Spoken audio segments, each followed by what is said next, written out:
my name's Simone. I'm with friends from Domremy College and we're interviewing Steve Angrisano and we're just here to ask him a few questions.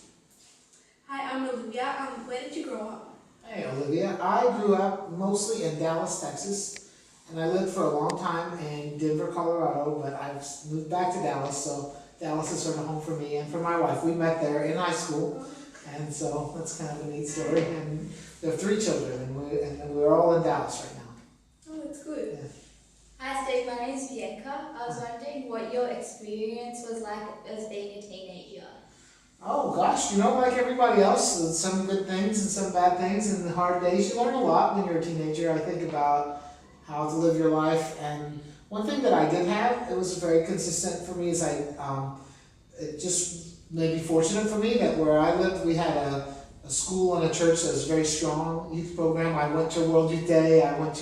We have a big national youth festival back home, just like you do here, and I attended all those things, and I think it really shaped it gave me a lot of friends that supported me in being who I wanted to be, and those were great experiences. Yeah, that's nice. Thanks. Hi, I'm Ivy. Hi. How did you come to be a musician? Oh, that's a good question. I always loved music. I don't know that I always thought I would be a musician, but I always loved music, and I remember when I was in grade 7, I just happened to be lucky that year they introduced guitar as a elective class you could take in school as a music choice. And so I learned to play the guitar at school, and as it turns out, that was a really fortuitous thing because I ended up playing for a living. And so I think music says things that words alone don't say, and you know that in your heart, even if it's just because you broke up with a boyfriend and everything on the radio is, I can't live without him. I can't. So music speaks to our soul, and so I write a lot of songs about God and our relationship with God. But it's the same. It's a relationship, and there's a lot of ups and downs in our life, and I love writing about all of that too. Why are you a Catholic musician? I think because it's probably, one of the most important decisions that we can make in our life, to choose for God or not for God, and to allow God to be a part of our life.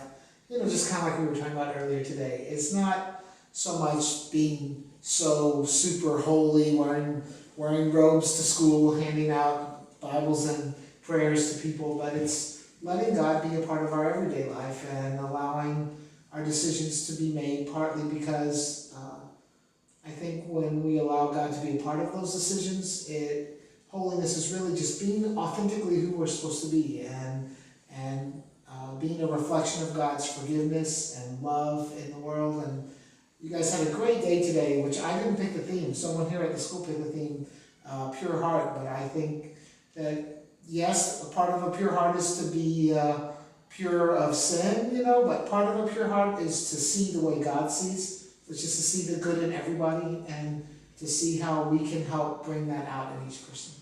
And I think I love writing about that because I think it's the most important things. I wanted to know, what is your favourite part about your work and what advice would you give to young people? Oh, my favorite part about what I do is, that's not a fair question because there's just several things that I really like. So I've written a few songs that people sing all over, a song called My Soul is Thirsty, and then a song called Go Make a Difference. And to go to a school where they already know that song, something like that, that's very rewarding. It's sort of more of a personal thing. It's very rewarding. I think my favorite part, though, is that I get to see the faith and the passion of young people. I get to see your enthusiasm. So many schools and dioceses I go to, young people are organizing, ministry to the homeless. They're going on mission trips to Peru or all these things. And I think I get to see the very best of the church. And a lot of those things will never make the news. They're not going to show on the news that a bunch of young women from a school went and did something like that. But it's so important that we live it, and I get to see that. It's very inspiring. And I get to travel. I live in Texas, and I'm sitting with you in Australia, which for you isn't that odd because you live here. But for me, it's far away, and I do enjoy meeting people all over. That's excellent. Well done, Joe.